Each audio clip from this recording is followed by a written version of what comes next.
हमारे इस चैनल मैथिली गंगा को लाल बटन दबाकर सब्सक्राइब करें व घंटी के निशान का बटन दबाएं ताकि सभी नए वीडियो आप तक तुरंत पहुंचे बिल्कुल मुफ्त।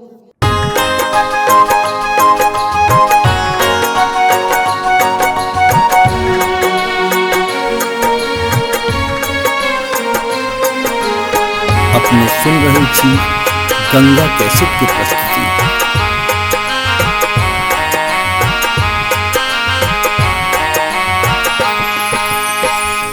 कलिए सब भूखल प्यासल अनजाल सबटा त्याग। कलिए सब भूखल प्यासल अनजाल सबटा त्याग। हे छठी मैया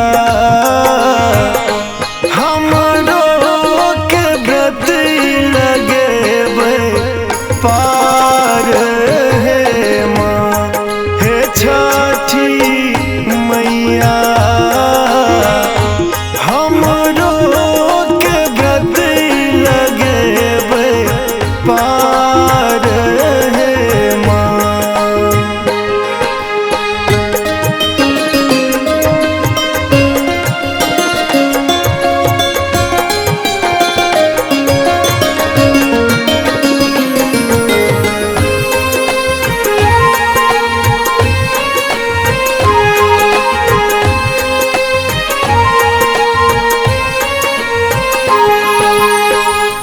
केलो हम सब ओरियान छनलो पूरी पकवान।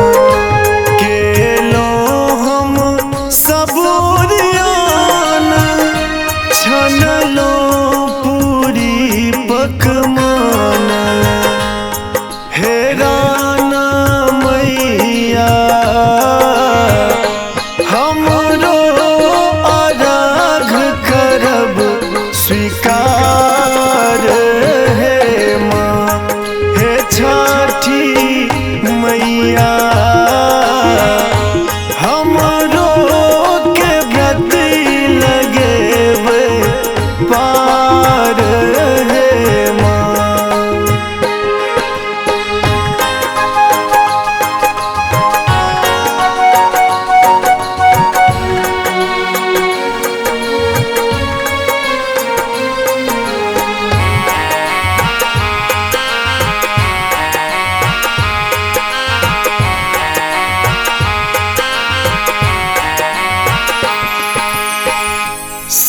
साठल भुसबाट किया माथ लेने पनपथिया।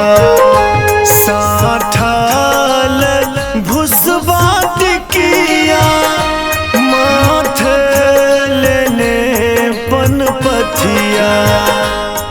हे राना मैया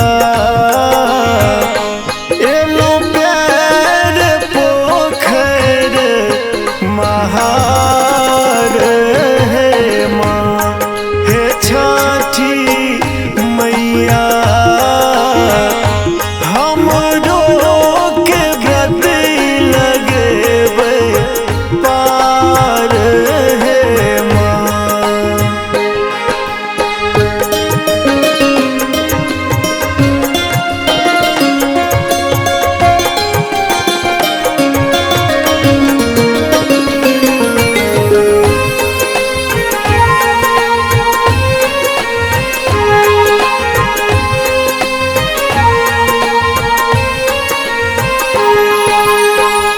हमरो माँ शौख पुरेबै खोइछा में आशीष देबै। हमरो माँ शौख पुरेबै खोइछा में आशीष देबै। हे राना मैया राखब सकुशल परिवार है माँ।